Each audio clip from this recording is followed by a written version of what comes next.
Hello and welcome to the Revolutionary Wrestling Podcast. I am Tony fucking G, your 8-time champion. Like, share, subscribe. I am clearly going solo tonight, just giving you a quick results, review, recap of AEW Full Gear 2020. I'm not going to lie, I was actually looking forward to a few of the matches on this card, which is saying something considering I really did not like All Out this year. I thought it was a pretty big swing and a miss. None of the matches really spoke to me. There was a couple okay ones, but for the most part, didn't love it. This one, on the other hand, it was long. It felt long, but there was some really good stuff here, and I'm going to get into it now. Opening, first and foremost, I got to say, Dynamite, that was probably the best Dynamite I have seen in literally months. The Go Home Dynamite. I thought the promos were great. The wrestling was fine. I wasn't really worried about it. It was the storytelling that I thought they really did a nice job with, which weeks prior, I didn't think they were doing a great job, but they did really nice on the Go Home. But on the buy-in, we had Serena Deeb defending the NWA World Women's Championship against Allison Kay, a former champ herself. This is what AEW should be doing with their women's division and their women's matches. This was fantastic. I loved it. This was a 3.25 star match. They both look like they belong there. They both look like they belong in the ring.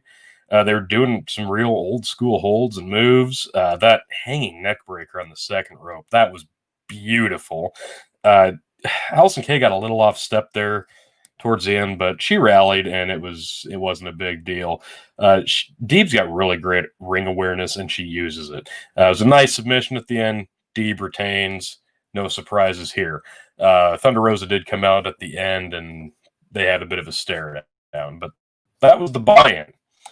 The promos for the full card, as always, really well done. They take them serious, which is funny considering they don't take matches as seriously as they do the promo packages, but I digress. The opening match was surprisingly Kenny Omega versus Hangman Adam Page, and I was really looking forward to this one. I thought if anybody's going to get a serious drag-out match out of Kenny Omega, why not Adam Page? They know each other's styles really well. That was apparent here. Page countered Omega's prancing, dancing, posing right to start the match. I liked that. It kind of pays homage to the fact that he's so over the top in his ring antics, and Page just kept countering. I liked that. Then, for some reason, they're on the outside, and they're out there too long. It didn't need to be like that. Just get back in the ring, have the match. Page had a really nice springboard clothesline. He jumped up, hit Omega, who was on the apron. Omega dropped outside. Really liked that. Having a little bit of Jameson 18 tonight. Marvelous stuff. Then Omega waits an eternity to do the dive over the ropes. Page is out there. He just kind of sits in the middle of the ring. Then he finally bounces. Then he does this flip.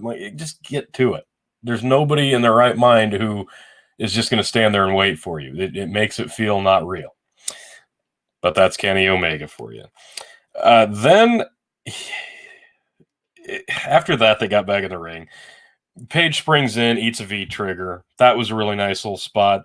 The pop-up powerbomb on the ramp that Omega ate on the near the entranceway, really nice spot, but it doesn't need to happen out there. You could be doing this stuff in the ring. Not every match has to be a backyard match outside of the ring, and this one definitely didn't need to be, but it's a nice little spot. Took my mind out of it that it, was outside of the ring again. Then they traded punches. I don't know. I didn't like that. They're just sitting there. One punch. Wait. One punch. I get the spot, but they could have been doing the ferocious back and forth punch, punch, punch, punch, punch. This just felt really slow. Kind of took me out of it a bit, but it did bring me back. Kenny Omega drives Adam Page on his head with a Tiger Driver 98. It looked like it killed Page. Then they traded backflips, trying to hit each other with German suplexes. That was a really cool spot. They were both showing off that athleticism. They kind of hit some trademark spots. It was a nice series. Page again tries to hit the buckshot lariat, misses. Omega hits double V triggers, hits the one wing angle at a really awkward landing, but it looked good. 1, 2, 3, Kenny Omega wins. This is what we expected. Kenny Omega is your number one contender for the world title. I'm not shocked. This is who I had picked to win. I liked the match. There's a couple of spots, like I said, that I didn't love, but it was pretty damn good overall, honestly. I give it 3.5. It was solid, and Adam Page kept Kenny Omega honest, and that's all you can really ask for. So, moving down the line, a little less serious now. Orange Cassidy versus John Silver. You start this thing out. First off, they have a lot of history in the bar matches, apparently. I wouldn't know. Don't care. Silver's committed to this goofball gimmick. I'll give him that, and he does a nice job with that. Cassidy's obviously committed to his horse shit. You start out, he's putting the hands in the pockets. It's the same old, same old. Nobody cares.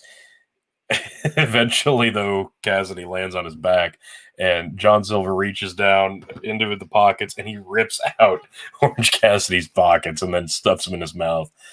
I kind of got a kick out of that. Silver's probably more impressive to me than Orange Cassidy will ever be in the ring. The one-handed gorilla press. John Silver's pound for pound really strong, and he showed it off here. I know Orange Cassidy is not a big dude, but dead weight like that, that's pretty impressive. That was a nice little spot. The Orange Cassidy head scissor move, that was kind of neat. I mean, he's athletic when he wants to be, but Silver sold it really nicely. The suplex into the stunner counter, I liked that. Not a lot else here I was a fan of. It was the same old bullshit you get out of Orange Cassidy. Orange Punch, Beach Break, 1, 2, 3, Orange Cassidy wins. 1.75. I'm not clamoring for more Orange Cassidy. I never will be. He's not super entertaining to me, although I do kind of like watching him get his ass kicked. But here lately, they've been putting this guy over and over and over. And the 2 wins over Jericho. Jericho, you truly don't understand how much your legacy has been tarnished by doing this. It is what it is. I don't know that the Orange Cassidy experiment's going to last much longer. But at this rate, fuck, they'll put the world title on him. Speaking of titles, the next one was the TNT title match. Cody just won it back from Brody Lee here a few weeks ago, going against Darby Allin. I was looking forward to this one. I didn't take a lot of notes because I just tried to enjoy this match, and I'll just go over what I got. The spot where Cody tossed Darby outside onto that ramp, well, he had a hammerlock on him. Like, that was dangerous, but Darby's just so agile and light and shaped in a certain way that he somehow manages not to get hurt in these spots. It's kind of impressive, but man, that looked dangerous. It was a nice looking spot. The Avalanche Crossroads. That was a monster spot. I don't know that I would have done it there. I think I would have saved that for maybe the end of the match, but a great spot nonetheless. Even the announcers are sitting there like, why doesn't he just beat Darby up and win? Like, he's taking his time. He's doing the push-ups. I get it. You're taking your time. You're a cocky guy, Cody, but like, you could just jump on him and start piss pounding his face in. And even the announcers are saying this. So you got to keep it within a realm of reality here, and you kind of break that fourth wall a bit with your mark for yourself shtick. So I don't know. If the announcers are saying it, maybe take note. But then Darby does hit a big coffin drop. They trade roll-ups. Darby gets the 3 count. Darby Allin, new TNT champion. I did actually have Darby to win this one, so I was still surprised to see him get it, though. I think this is a good move. I think this allows Cody to maybe go into a bigger storyline with a bigger name where he kind of belongs. Like, I think this adds legitimacy to the title, and this is a good person to put it on. Darby Allin's very unique. He's marketable. He gets over with people. I think this is a good move, and it kind of allows both guys to move on to bigger and better things. After that, Team Taz jumps in, beats the piss out of Darby and Cody. Nothing crazy here, but this was the Taz run-in they said they would have on Dynamite. Good stuff here. Really like Starks. Taz is great on the mic. Cage looks awesome. So overall, really good. I liked the match itself. 3 stars. Next up, one I didn't love. Hikaru Shida defending the Women's Championship against Nyla Rose. This is another meeting between these two. They had one at, was it Double or Nothing? It's just a more of a hardcore anywhere falls. Nobody gives a shit about the rules. Clusterfuck. This was kind of more of the same. I'll be honest. I'm not a fan of these two's chemistry. I think they're much better with other people. For whatever reason, they just look clunky together.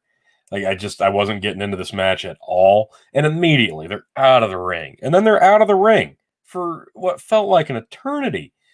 They're throwing each other through the guardrails. It just goes on and on and on. They've been out there for 2-3 minutes.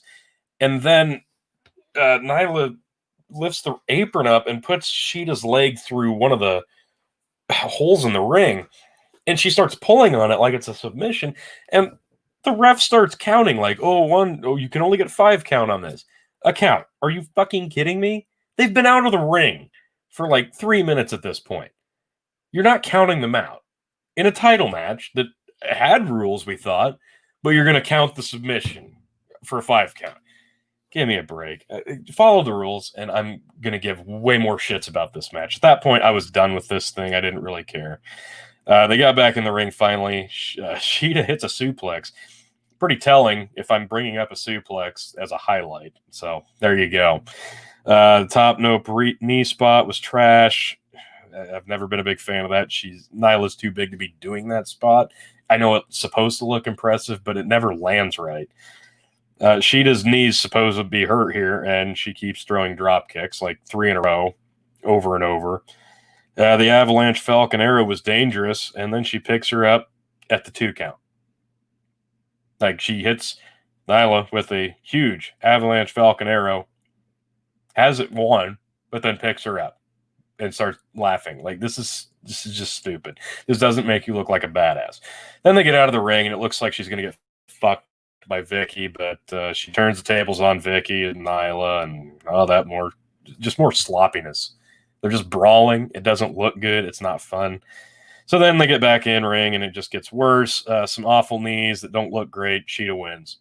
1.5 star. I'm not a fan of this. I think it's time to put the belt on Britt Baker. Ride her to the moon. She's not even the greatest in the ring, but I can get behind her as champion. Like, I believe her. Shida's fine with the right opponent. Rose is fine with the right opponent, but these two don't work together, and I haven't really cared about the women's division yet. They haven't had much that's really appealed to me. Like, again, the NWA title matches, the NWA women coming over, they're light years ahead of these AEW roster gals. Like, something needs to change. I think it's probably time to put the belt on Britt Baker and never Big Swole. Never, ever, ever, ever, ever Big Swole. Oh, God, ever. Moving along. This one, FTR defending the tag team titles against the Young Bucks. Holy shit. Have they been mishandling FTR?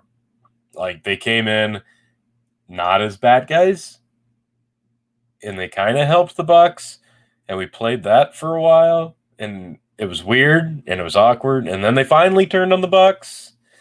And then they finally won the titles, beating Omega and Page, which was expected. That's great. You put the belts on a legit badass team, but that was just at the last pay-per-view. And here they are against the Bucks, defending the titles at the next pay-per-view.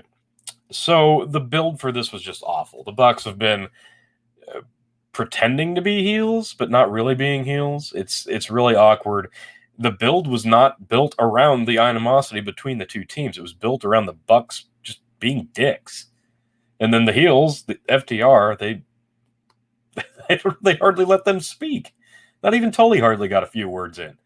It was just, it wasn't good. And by the time the match finally happens, like, I'm not stoked for it. Like, a year and a half ago, I would have been just over the moon for this match. But here we are, and still happy it's happening.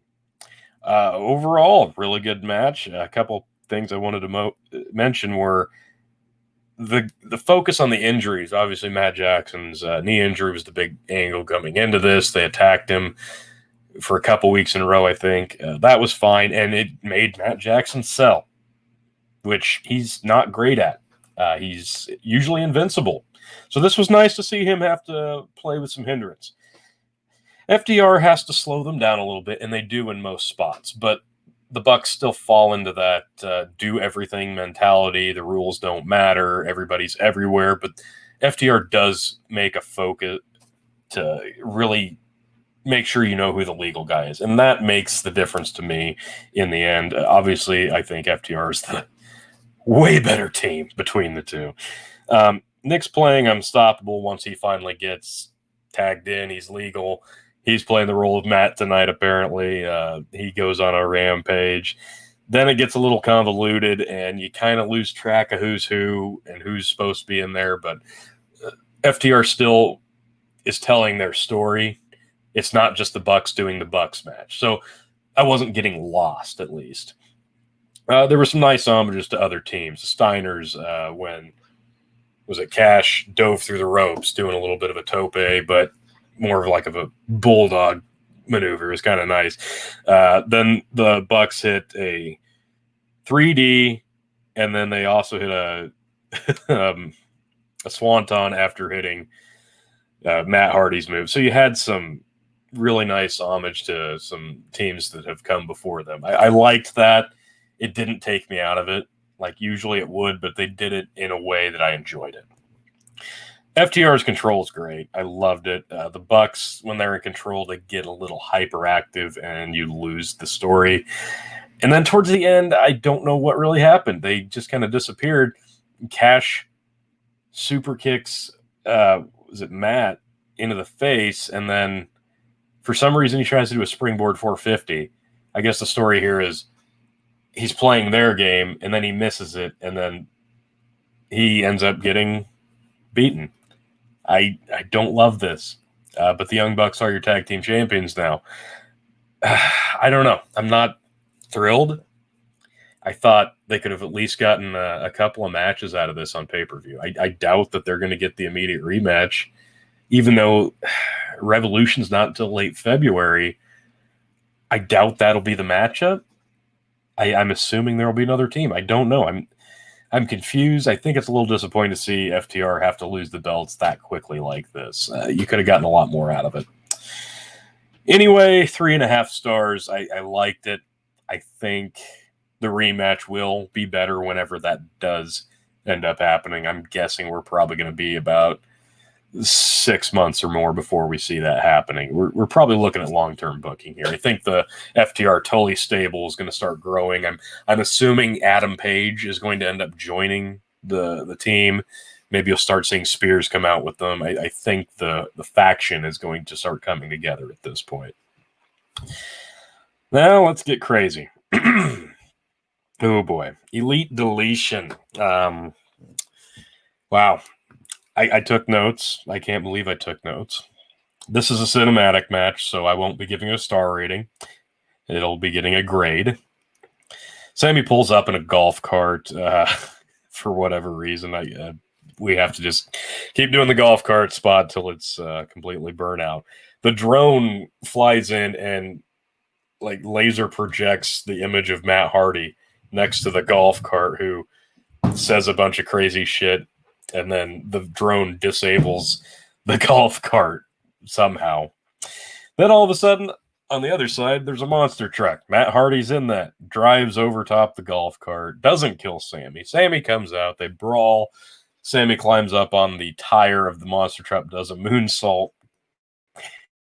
Not gonna lie, it was kind of a neat little spot. They fight to the ring.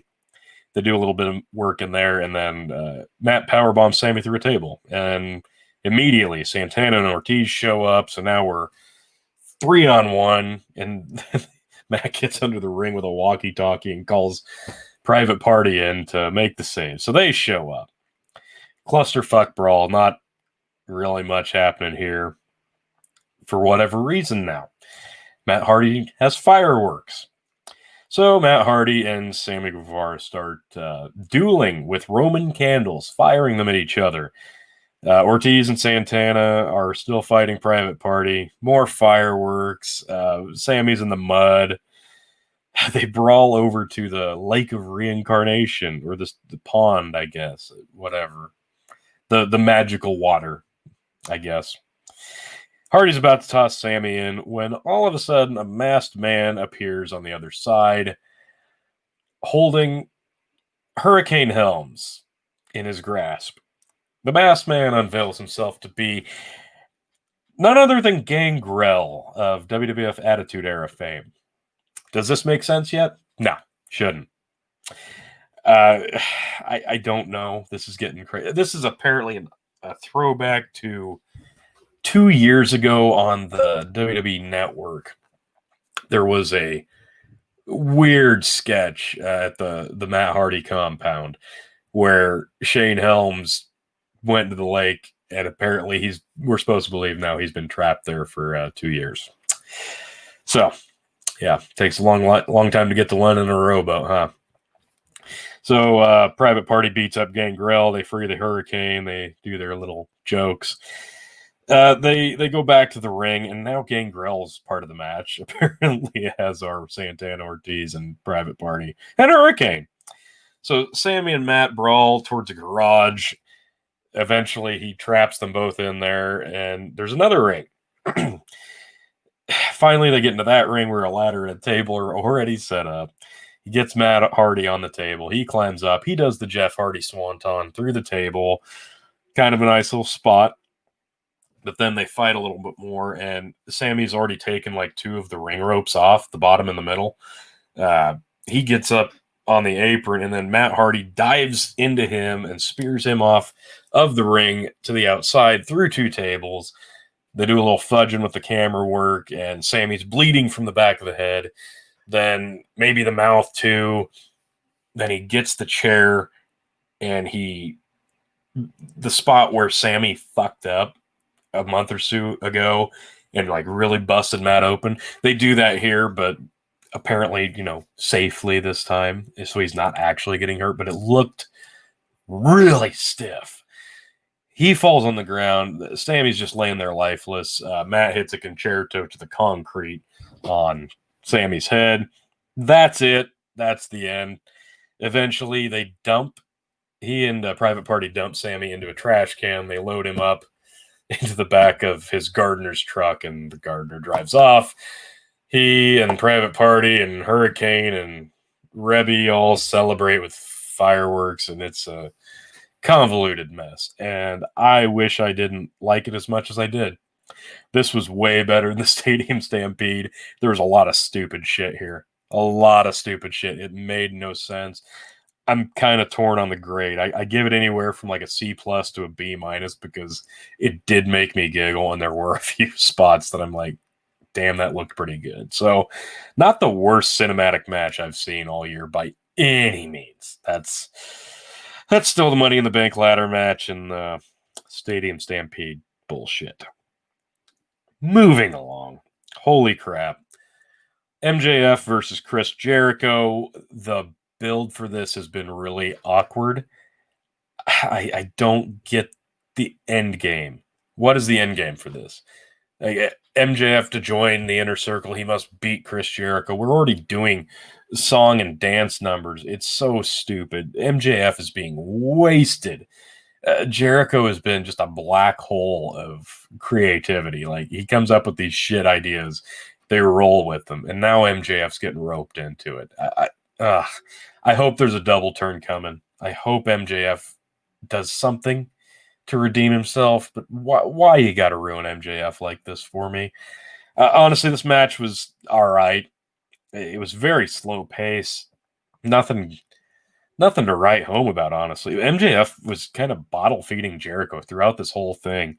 I don't have a lot of notes here. It was okay.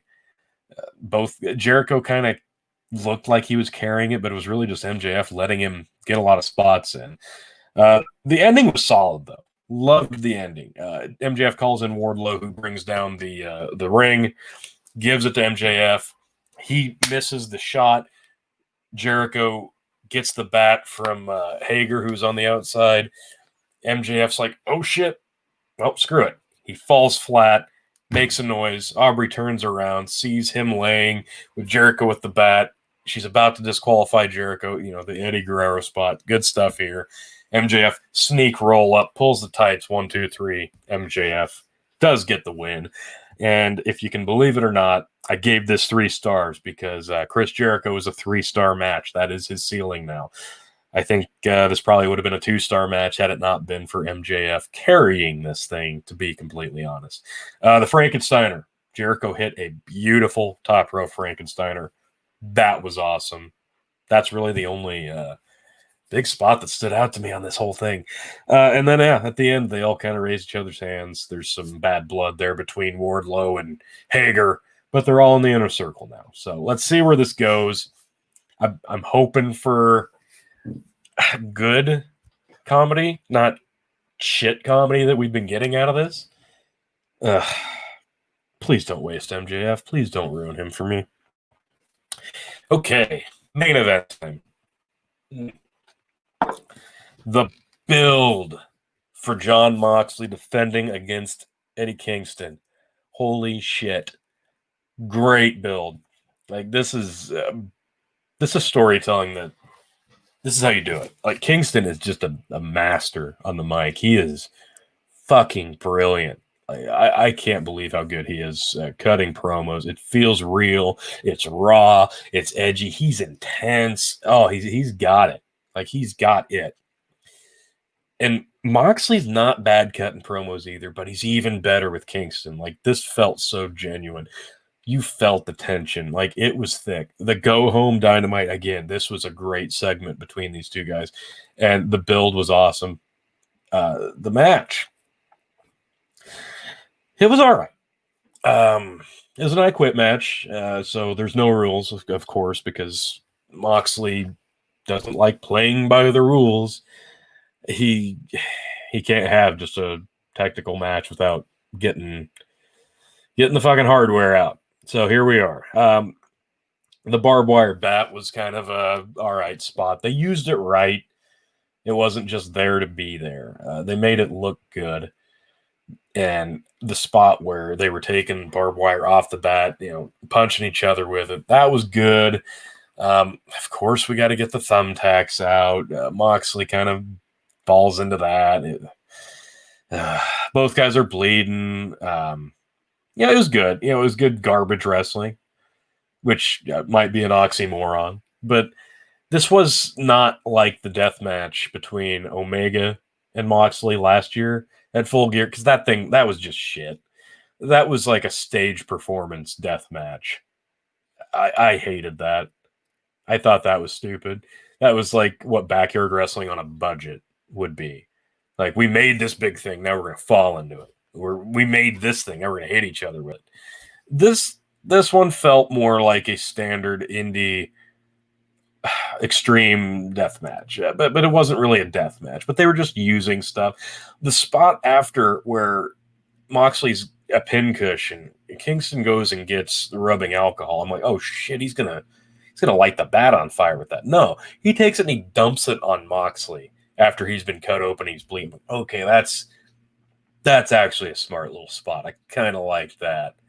That was pretty good.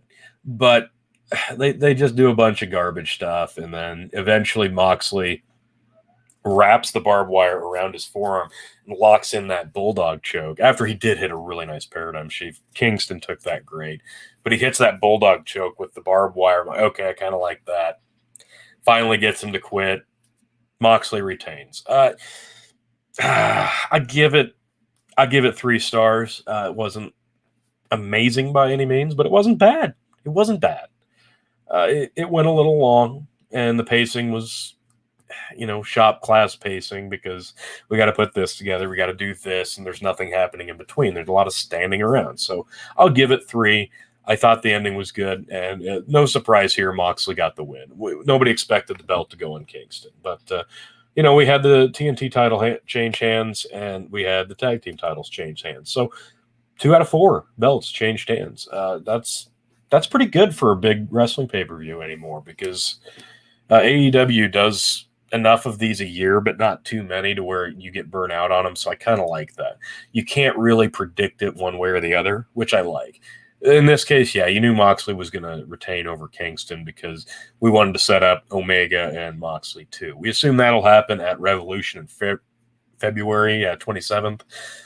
I'm looking forward to that because I think that's when the belt comes off Moxley. I think that's going to be when Kenny Omega finally wins a world title. The Bucks have the tag titles. The Elite have the gold. Yeah, I think that's what we're geared up to. Maybe I think Cody's kind of doing his own thing now, so I don't think you'll see him with the TNT title aligned with them again. In fact, maybe I think that's what I'd like to see more than anything. Omega wins the world title, becomes the heel that he's better at. I dig the new entrance. I don't think it's stupid. Honestly, some people do. I think it fits. I think it's a little ridiculous, but I think that's why it works because he's supposed to be slowly transitioning into being a heel, and I think that'll work. Moxley's the plucky, never die, badass champ, and going up against Prissy Boy Omega, who's become a heel. I think that'll be a good story. I think the match will be good, way better than that shit death match. But then if Omega does win the belt, I think that's when you see Cody finally breaks that no more world title clause and Kenny Omega versus Cody for the AEW world title got to be by this time next year. I would say definitely by Double or Nothing, maybe by All Out. But I think in like 6 months, you're going to see Kenny versus Cody for the world title. And I got to say, I love that idea. I'm a big fan of that. Don't like the fact FTR lost belts, but what are you going to do? So overall, the show was pretty damn good. Probably their best one all year. A lot of people say Revolution just because that was the last one with a full house of fans, and I get it. That was where the crazy tag team match happened. But yeah, I don't know. I think this was probably their best top to bottom. And again, take notes from the NWA women because that's where your AEW women's division should be going. That's all I've got. I appreciate everybody watching. So definitely check back here with us later this month for Survivor Series. I'm actually looking forward to that show. I think we're gonna get a good one. It's gonna be not the same. I kind of wish NXT was coming around this year, but that's all right. It'll be fine. I think we're gonna get some good matchups at Survivor Series. Definitely check us out at Big Buckin' on Facebook. If you like podcasts about other topics, we've been talking politics a lot recently, if you can imagine. The presidential race, that's finally settled. So come on over there. Check us out for all the talk and the discussion on that. That's on Facebook and YouTube. Of course, like, share, subscribe here. Like, share, subscribe to all of them. And again, thanks everybody for watching. We appreciate it. I'm Tony fucking G. Like, share, subscribe, and we will see you at Survivor Series.